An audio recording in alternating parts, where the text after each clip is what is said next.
could you start by sharing just a bit about your professional background and, what specifically led you to focus on aquatic nuisance species management, particularly invasive carp here in Tennessee?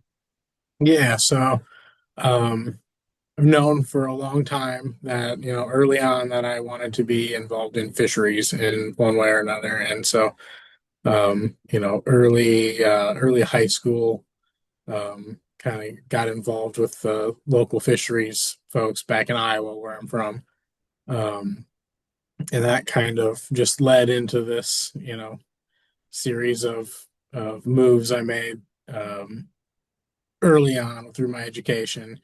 Um, I got my undergrad at Iowa State in fisheries and aquatic sciences. Went on for a master's degree at Tennessee Tech after that. And so while there, I focused more on sport fish and catfish in particular on the Tennessee River and population dynamics of those. Um, but I also had the chance at that point, that was about 2013 through 2016, to work with several other grad students at the time, and including on a project that focused on learning more about Asian carp and where they were, how to sample them, things like that. Um, took a brief hiatus down to Florida, where I worked as a regional fisheries biologist down there. Okay. Um, and I still worked a lot with aquatic invasive species while I was in Florida. They've got a lot of them down there, from Yes. all sorts of different species of invasive plants to, a whole variety of invasive fish. So while it wasn't the primary focus of my job, I did, kind of work in those systems and around those issues constantly. Um, my current position, I'm the Aquatic Nuisance Species Coordinator with Tennessee Wildlife. The position came open late 2019. I was interested in leaving Florida and coming back to Tennessee. It's a really, really awesome place to be. That So, really worked out. yeah, so I applied for that and moved back here in December of 2019 and have been in this role since. So, That's um, awesome. yeah, That's awesome. So you started by working in fisheries, and that's still what you're doing is fisheries. yes. Interesting. Okay. I'm going to put that in my pocket for future notes for me. Okay. All right. So I'm going to move right along here. All right. So let me just get into these questions. So the TWRA strategy, it heavily emphasizes aggressive removal in infested lakes. And I was just wondering, why does TWRA believe this aggressive removal is the best approach? Compared to like, focusing on resources primarily on trying to install a permanent physical barrier at a boundary line like Watts Bar Dam. Okay. So a couple of important things I guess I want to touch on in answering that question. You know, Removal is kind of that tool that we have readily available to us, right? We work with commercial fishermen on a regular basis, and already we're doing that when carp became an issue here in Tennessee. Um, and it's so like that, being able to tap into that resource um, to start doing something to impact the carp was made a lot of sense. To this day, those removals are still extremely important. Right, we've removed over 38 million pounds of invasive carp from Kentucky and Barkley reservoirs since we started our removal program back in 2018.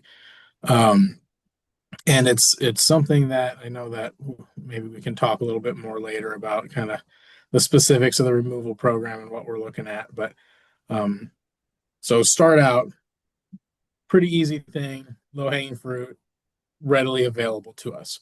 The other tool that we have, you mentioned a physical barrier or deterrent, right? We Right. talk about deterrents more frequently. That's a term that we like to use. Barriers kind of imply more permanent, more. more effective really than some of our deterrents are able to be at this point in time. So deterrents are complex. They they will go in at sites that are typically federal sites. So TWRA doesn't really have the jurisdiction outright to go in and just install a deterrent somewhere, right? We have to work with a lot of our federal partners. They're very expensive, depending on the type of deterrent that we'd be looking at. It can be anywhere from a couple $1 million up to over 10 or $12 million for some of the ones that we would really like to get installed at a number of, locks and dams. Right. So that expense, that fact that, we can't directly install a deterrent ourselves at this point, are things that kind of slow down uh, that effort. And then uh, this focus further downstream for us is pretty important too. And that's something that it's a little bit confusing, doesn't always make sense at first glance to people. Um, they think just close the lock at a certain place. Well, again, we don't have the authority to do that. That actually Right. requires an act of Congress, right? So the Right. U.S. Congress would have to vote to close a To close lock. that. Yeah. Yep.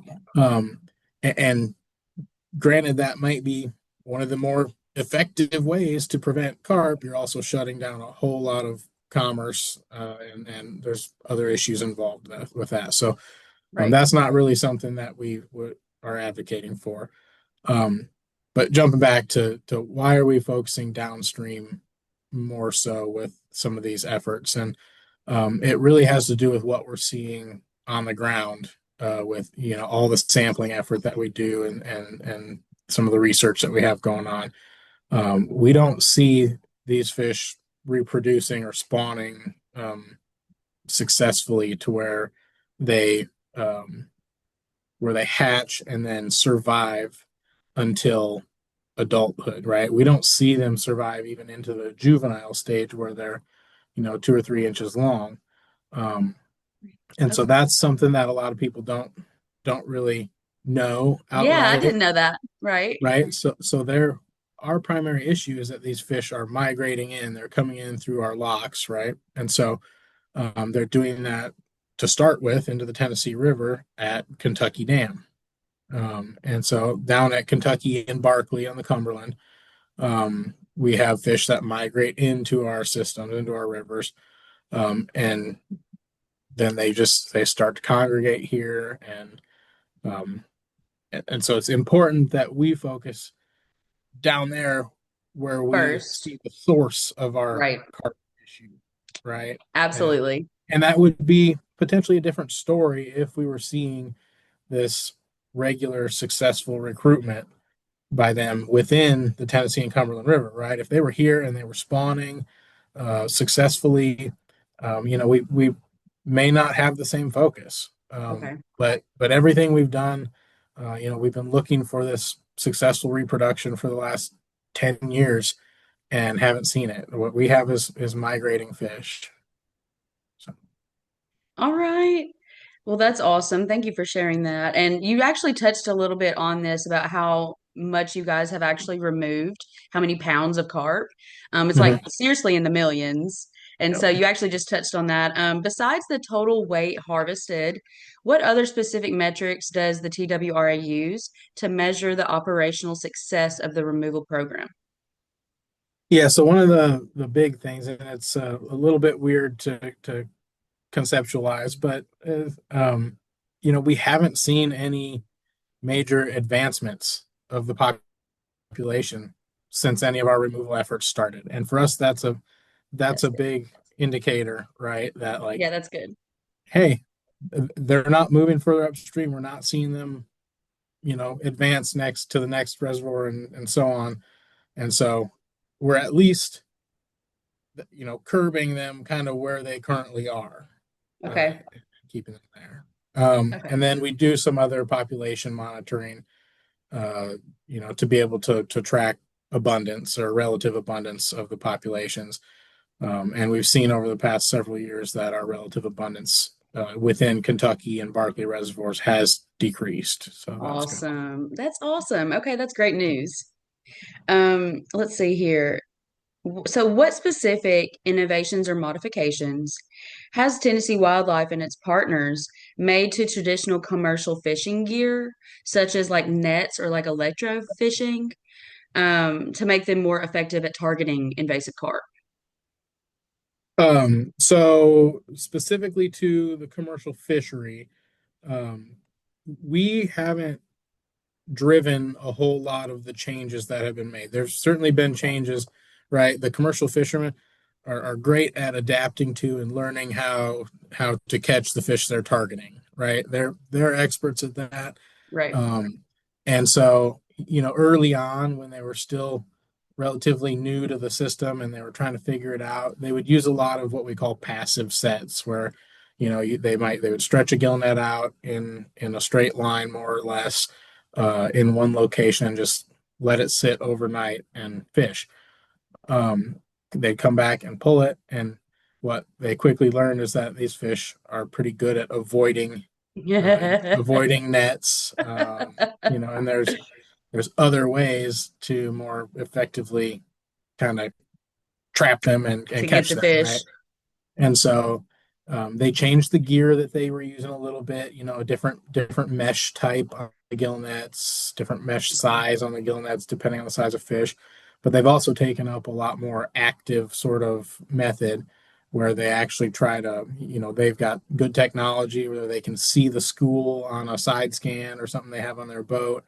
And then they'll try to wrap this net around the school and kind of make noise because, right, they're sensitive. People have seen pictures of them jumping when a boat drives by. They're sensitive to stimulus and stuff, so they make noise and try to herd them or push them into the net. And they've gotten a lot more effective with in that being able to catch fish. Yeah, with that procedure. That right. sounds a And lot so more effective. yeah, and so we don't allow electrofishing Oh, commercially. There have been improvements made to our sampling as well, though, and that's a tool that we use just through some trial and error and a lot of research going on in a number of places across the country. And so, like, we take things that other people are doing and that are working well for them and try to implement them here as best we can. that's awesome. Yeah, that sounds like a great way to do it. Let's see. I'm gonna get into public safety real quick. Yeah.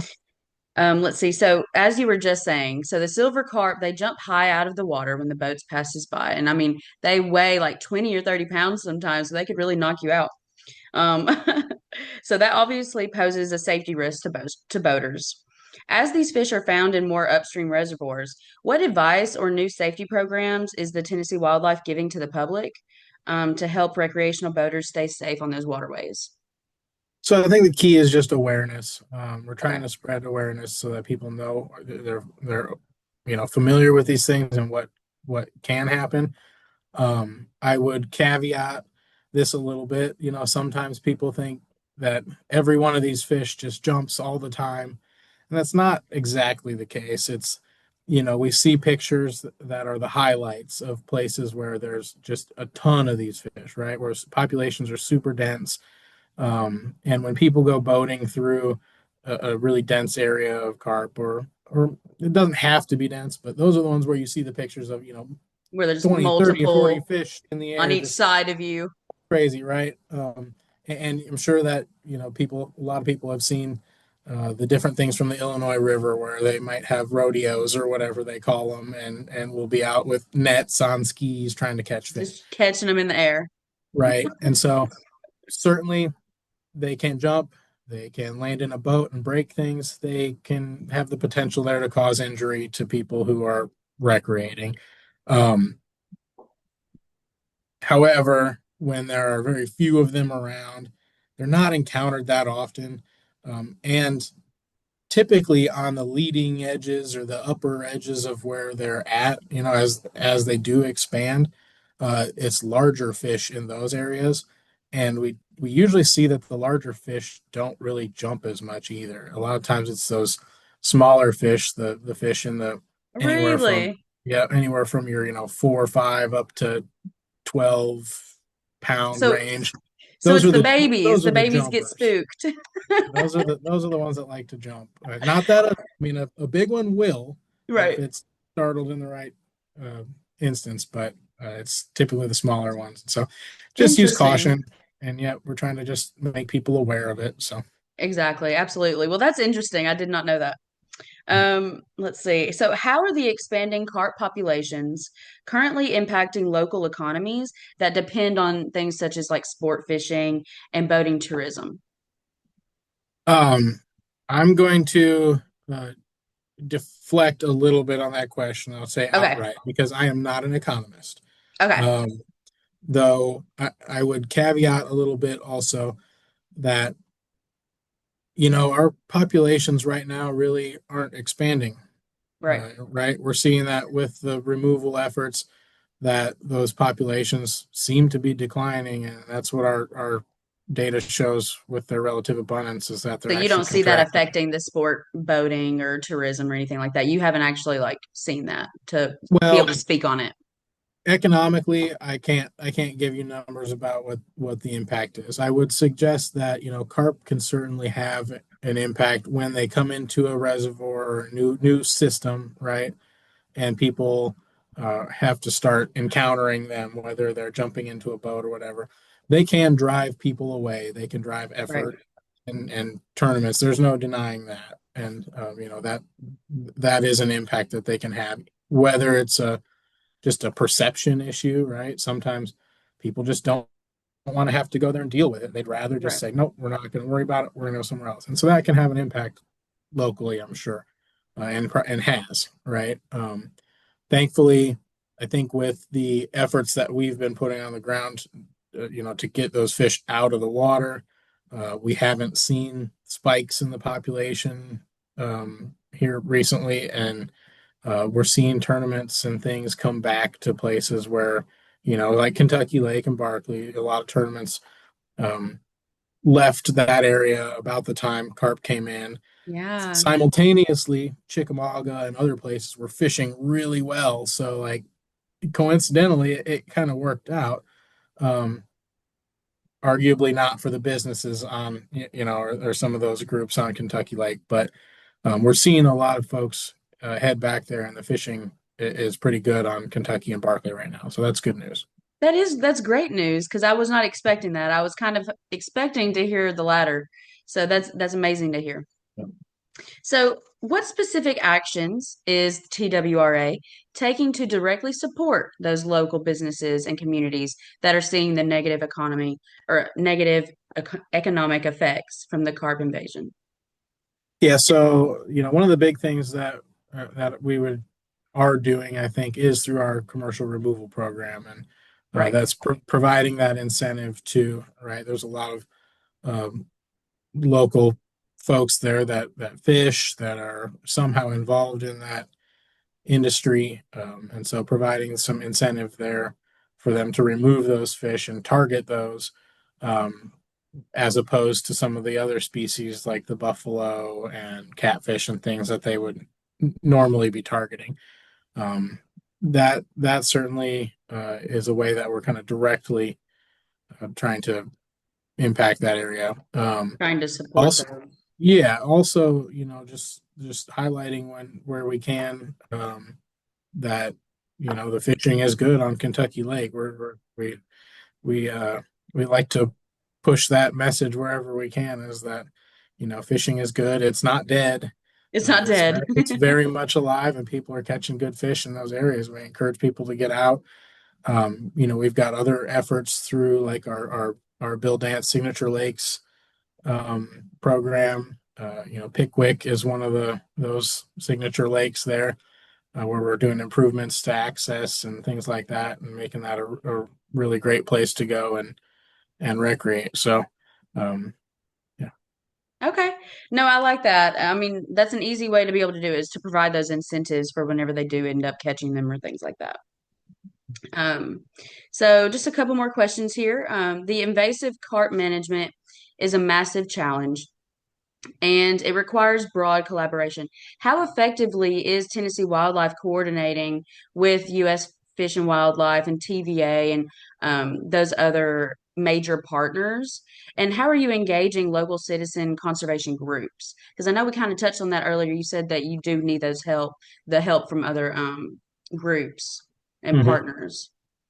Yeah, so our federal partners and our state partners, so think talking TVA, the Corps of Engineers, Fish and Wildlife Service, and then so many of our surrounding states, border states and beyond, are so important to this effort. Yeah, you You can't know, just do it by yourself. no, absolutely not. These fish swim, all through the Mississippi River where Yeah, things are not stopped up by dams. They're all over, right? There's a lot of states working on this issue. And yeah, so we talk regularly with really all those states through a number of different partnerships that we have. Those partnerships are largely led or coordinated by the Fish and Wildlife Service. So we're in regular are they? communication with those folks. And we work together, jointly to develop the projects, to talk about what we've seen on the ground and what things are working well or not. So there's a lot of coordination, a lot of communication involved with all of our partners on this effort. And we're really trying to focus on doing things at a sort of basin scale as much as possible, where we focus maybe less so on what each individual state should be doing in Okay. this little location or that little location, and more like how can we collaborate as this group of 28 or 31 states and multiple federal agencies to put the money that we have available to us through federal appropriations on the ground in the most effective way possible Right. to knock these things out. And so it's a really big effort. And yeah, the local groups and things are super important too, though, because right, we certainly still. It's not to say we don't care about Tennessee's needs, and each other individual state cares about their needs. It's how do we how do we accomplish both Right. uh, collaboratively? And so these smaller groups are super important too. I do a lot of speaking with folks and to different groups, trying to just again spread awareness, push the message about these things and about invasive species in general, right? Especially aquatic invasive species, and just talking about best practices to not move things around and stuff like that. So yeah, important for people to hear it and to get involved as much as they can. Absolutely, it's very important. That's one of the main reasons why I wanted to like specifically speak with you because I saw that YouTube video where you were already talking about it, and I was like, that's who I need to speak with. Yeah. Okay, so speaking of that, are you able to speak on how the current federal and state funding is allocated? Because you literally just said, depending on how much funding you have. So, are you able to speak on that, and Yeah. how it's allocated across different strategies like removal, research, like testing of the barriers? Yeah, I'll start out pretty broad and then kind of work my way down a little bit. Okay.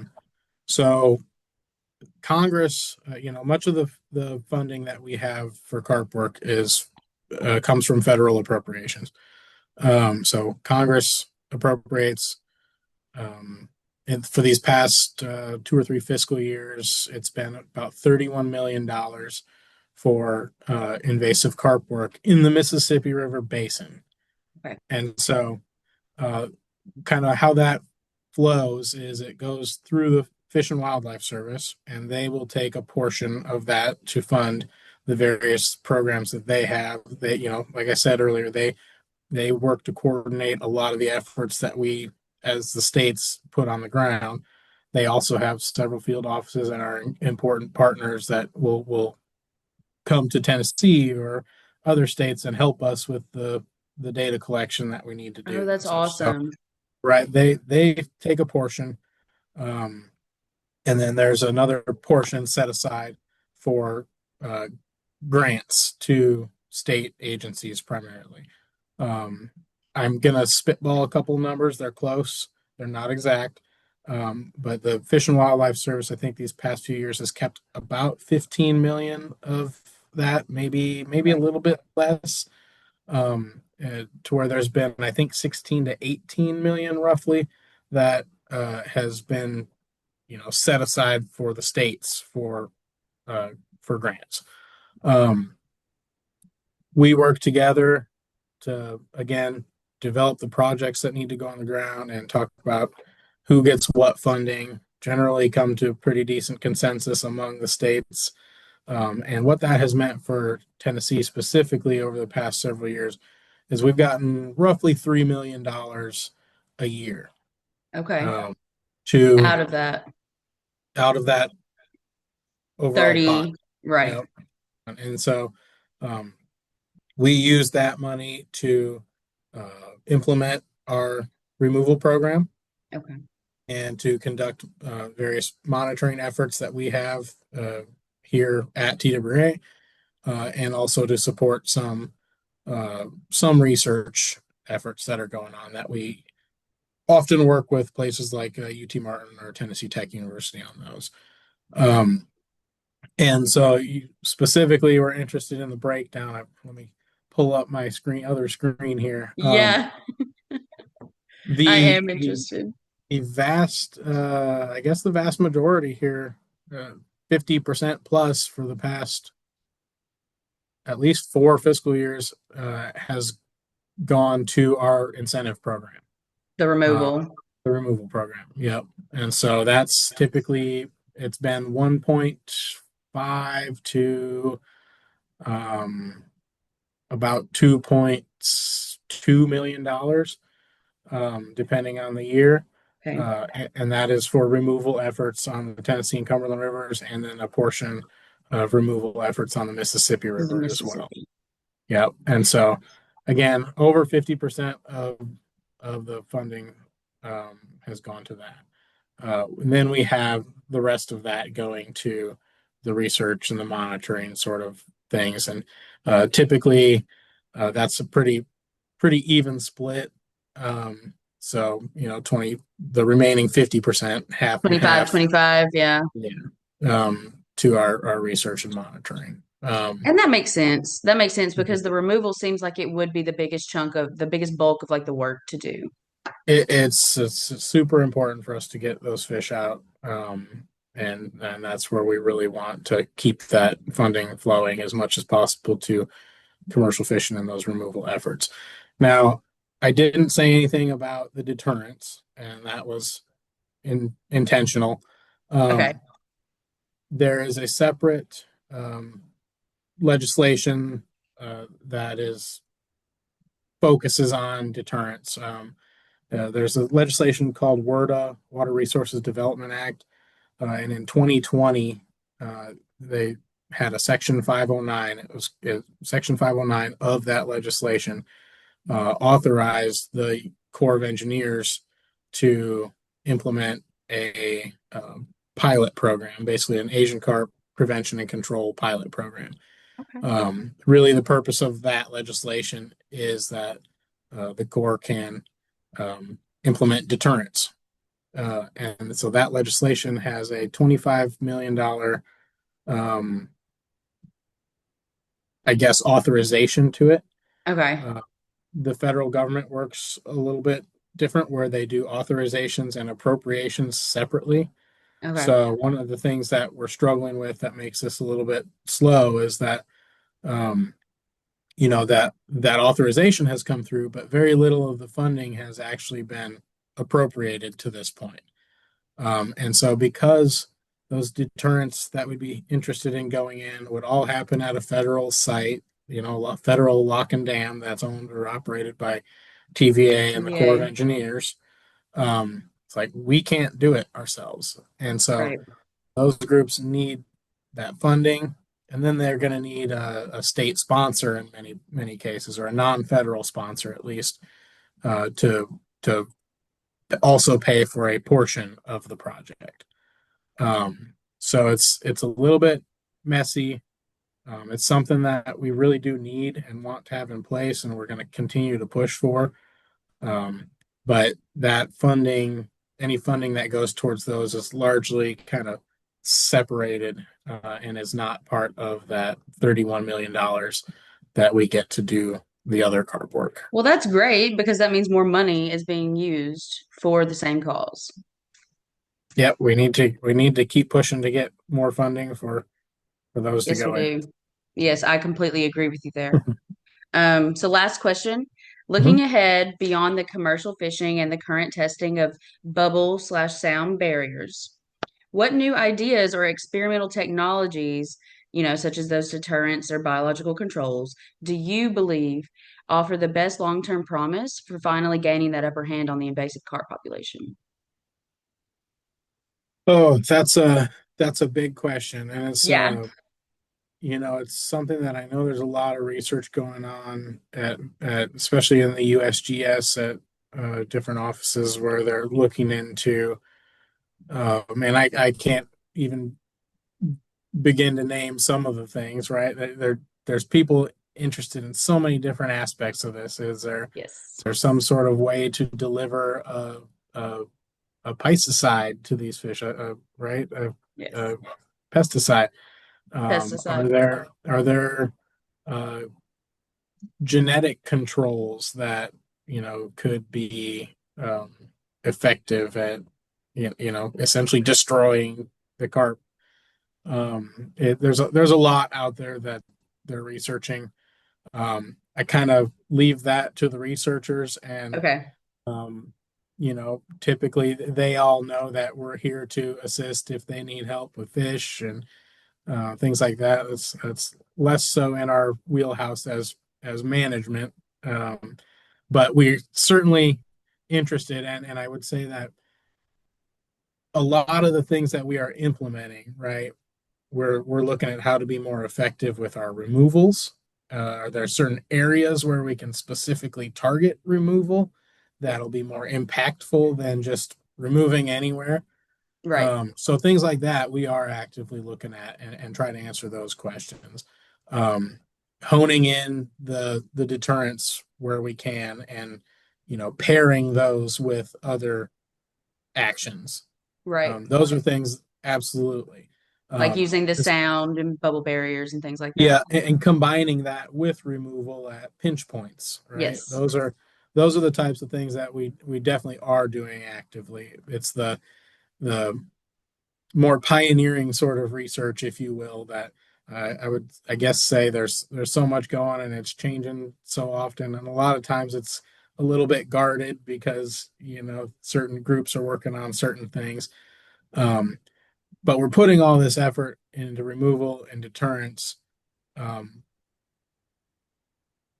also with the hopes that in the next decade or two or whatever it might take, something will come along through the research that's going on that, all right, we can knock them out now. We can start Finally have implementing that upper this other hand. thing. Yeah. So we're hopeful. Absolutely. I mean, me too. All right. Well, that covers all of my questions, Mr. Hardy. And I just want to say thank you so much for providing such detailed and valuable insight into the TWRA's adaptive approach. It's clear that this is a complex effort. Before we wrap up, I was wondering, is there anything that we didn't touch on? Any final thoughts or key resource updates or just a message that you would like to share with the public about carp management? I think we hit it pretty well. We've got a lot of work going on all across the state. If there's something that anyone has questions about, they can always reach out to us. I'm happy to talk about our efforts and our strategy and why our strategy is what it is. Yes. Um, we're not always going to agree with everybody on every aspect of it, but I think we're all interested in slowing these things down and preventing the spread further. So yeah, let's take a collaborative approach as much as possible. I completely agree that we all have the same goal. All right, well, excellent. I'll be following up by email with a formal thank you. And thanks again for your time and all your hard work. I hope you have a great day, Mr. Hardy. Thank you, you too. Thank you. Bye bye.